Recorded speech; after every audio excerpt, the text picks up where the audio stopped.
All right, we're gonna go ahead and get started. And really, listen, y'all. Um, I want y'all to chime in. I'm going to be interacting with your comments. I have an agenda. I'm gonna go through some things, but I'm going to be bouncing things off of y'all. I want y'all to chime in. Tomorrow, you talking about Austin? Daryl Lee, man? You talking about the Austin kid? Is that tomorrow? If it's tomorrow, then yes. And let me say this. You know how they do like a confidence level with your predictions? My confidence level out of 10 is probably a 7.5. Just because every analyst is basically saying, he's very close to the vest. And there's been a few crystal balls that have flowed in for Ohio State. It it seems to be Ohio State. With some other recruits that I may share with y'all on the page, you'll see I'm a lot more confident. For this one, pretty confident, but not like stone cold, like lock, put my mortgage on it confident. But yeah, I do think we get them. All right, so we're gonna go ahead and get started. So, um, the first thing I want to talk about is the spring football, spring game, all that. All right. So first and foremost, just a reminder, I've said this before. He is a must get, Jeff. Yeah, we need linemen. We need elite linemen badly. And I do believe we get him. Yep, that kid. I can't. Is it Sir Serveld? His last name is a little challenging. Yeah, happy birthday, young Simba. Man, that's still, man. We could talk about that too, man. It still doesn't seem real, especially watching highlights of him. It's just like, man, he's still here. It's crazy, but we can get back to that. But absolutely, happy birthday to Dwayne Haskins. He would have been, I believe, what, 25 today, 24, 25. But but yeah. So with the spring game, y'all, just a friendly reminder to y'all. You can't put too much stock into a spring game. You can't. I think we overreact. I mean, what's the old joke, the Bam Childress Spring Game Award? Y'all know, Bam Childress he would be a Heisman candidate in the spring game, but wouldn't do anything during the season. And no offense to Bam Childress, that good player, but just never worked out, never transitioned to the field. The point is, when watching a spring game, you have to take things with a grain of salt. There's a lot going on. There's a lot of depth things going on. There's a lot of matchup things, quirky matchups, and you got walk-ons in there with starters and occasionally and they're manipulating the play calling because it's a practice. You know what I mean? So you gotta take it with a grain of salt. And that's why, just a kind of a side note, I know y'all remember the post I made from the Notre Dame fan that thought he had a hot take saying, "Oh, Ohio State looks trash. Their defense looks trash." That's what I'm talking about, y'all. We were super vanilla on defense. They even announced that before we even trotted out there in the field. No blitzing, no twists, no stunts, no exotic nothings, no disguised coverages, nothing. It was literally, hey, this is what we're running, the basic defense, and basically do your assignment, and that's it. Be in position. Understand your role. There was no trickery or anything like that defensively. With that said, within the context of not being able to take too much away from the spring game, I did see that the defense. You know how you can watch a defense like last year. You watched our defense, it could tell they weren't sure what they were doing at times. They didn't know their assignments. After plays, they were talking to each other with their hands like this, or they looked clueless and lost. And that's why Jim knows. That's why he mentioned that he's going to teach the fundamentals. And Ryan Day was so happy about how he was teaching during the spring, just teaching. It wasn't just about, what is it, 4 to 6 seconds, go to A to B, 4 to 6 seconds, which is cool. But what good does that do you if you're missing your assignments constantly and you can't stop a nosebleed?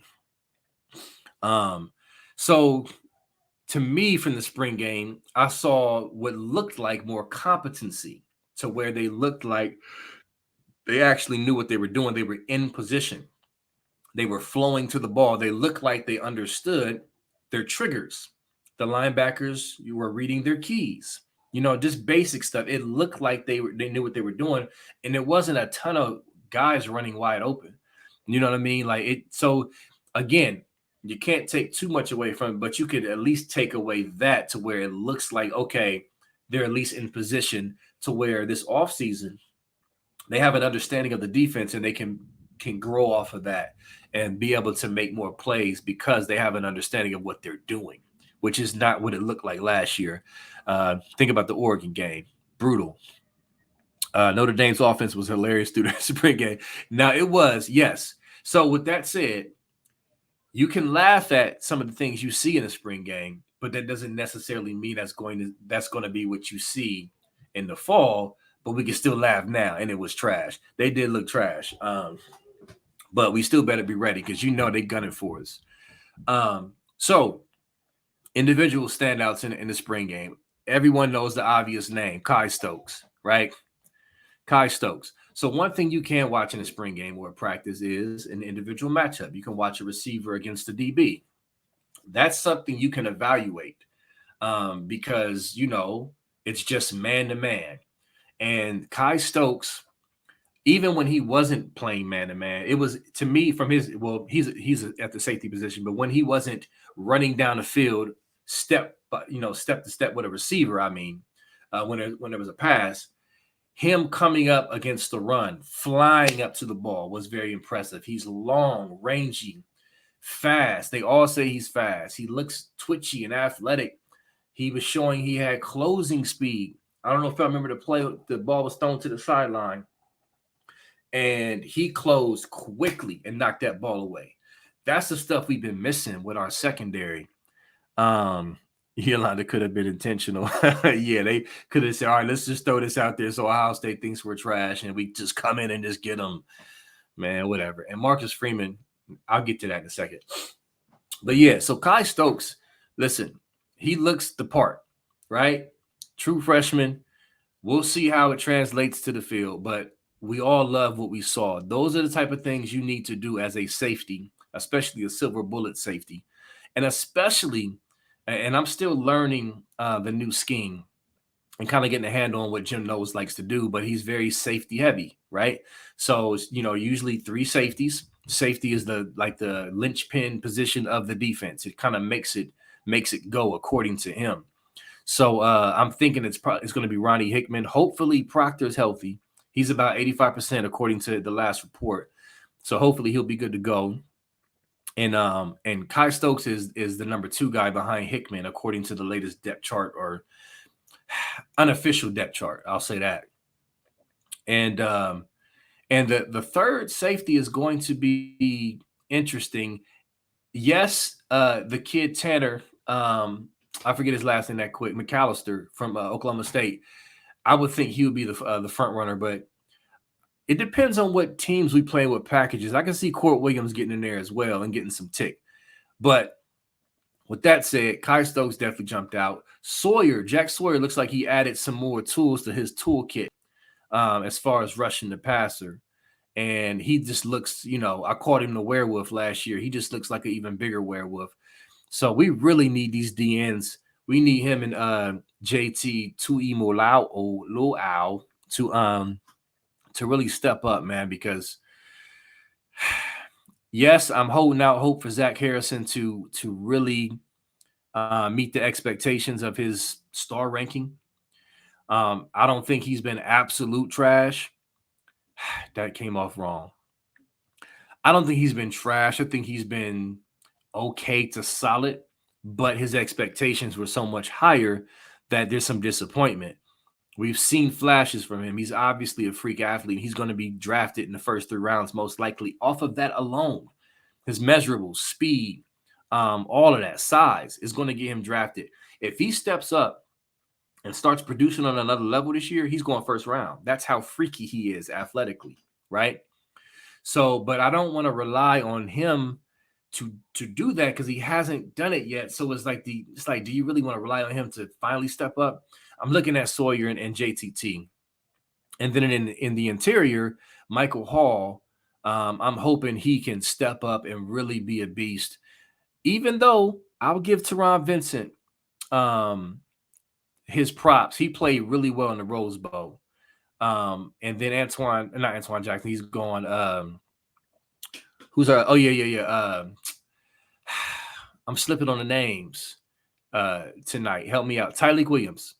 Tyreek Williams. He lost a lot of weight. I think he was like 375 or something goofy, or even higher. Now he's down like to lower 300s, and he said he feels great.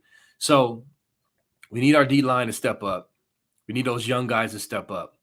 Those four sophomores to step up that I just mentioned to really get this going. I'm actually not concerned about the secondary, y'all. To be honest with you, I'm not really worried about the secondary. We got Cam Williams back, starting corner when he's healthy. He's really good.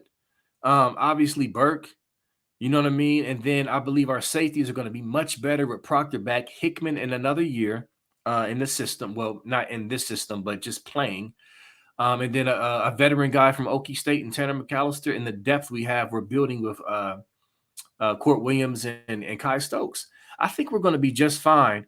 I'm concerned about linebacker.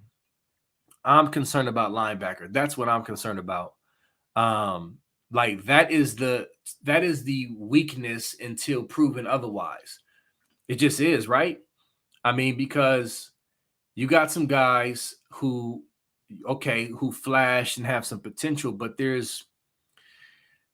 even with Chambers, he flashed at times last year, but he seemed to kind of hit a wall. And I don't know if he was dealing with injuries towards the end of the year, but if he can come in and really play at the high level that we saw him flash at last year, I think he can be really good. And then Eichenberg played a really good Rose Bowl game. Those two guys, along with they call him Chip, train him, Chip. His athleticism, I'm hoping he can get in there and get some reps and get that good sideline speed.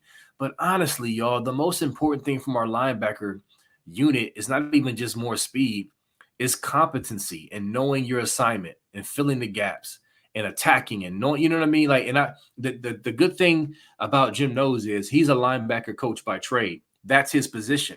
So that makes me feel better that his hands will be on that position as a D coordinator to make sure that is right. You feel me? So that gives me some encouragement and hope that our linebacker room, even though I'm very concerned, will be able to at least, hopefully by mid-season to end of season, be playing at a championship level. Because I believe the defensive line and the secondary have that potential right now. So let me check these comments out. Taraj Vincent is going to be an animal. How are you feeling about linebacker room? Okay, yeah, I just talked about the linebackers. Secondary looks pro. They do. They I believe they do have pro potential for sure.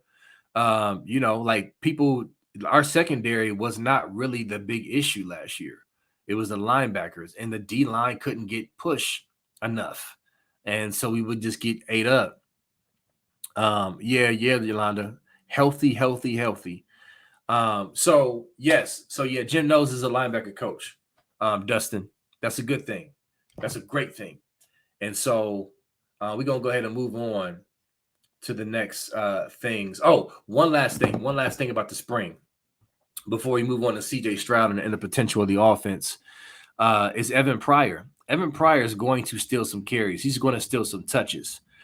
He looked really smooth and bouncy and twitchy out there, y'all. I mean, this dude was not a low-level recruit. People just forget because of Trey Henderson. Evan Pryor was not like a chopped liver throw-in recruit. Like he could have been a starter at North Carolina or wherever, as a recruit. He's really talented. So, and he's a good receiver. So I don't know, man. Like I think Ryan Day is going to find ways to get him in there for matchup purposes. He'll find a way. You know what I mean? And especially early in the season during blowouts, he's going to get in there and eat. And that's going to be important because I'm hoping Trey Henderson has shaken off the ouchiness that he dealt with last year because he was in and out of that tent a lot. Now, to his credit, he bounced back and would either come back on the field or he was cool. But if he does get ouchy Evan Pryor is the next closest thing to him as far as explosiveness and elusiveness, right? Mayan Williams, I'm looking forward to see if he makes a step with his vision and his discipline with running through the right gaps. And what I mean is he had a tendency to bounce it out. He had some early success. I think he kind of got happy against Minnesota. He had that bounce out where he didn't actually hit the hole. He bounced out and he scored, right? But that's not always going to work. Sometimes you got to take that 5 or 6 yards and then let that set up later. He tends to get a little greedy with that. But with that said, I think Evan Pryor is going to steal some carries. That's the point. Pryor is an absolute dog. He's going to improve this year as a monster. Yeah, I think he's going to steal some time. I know that sounds crazy because we're loaded, but I'm telling you, there's going to be opportunities for him to make some noise.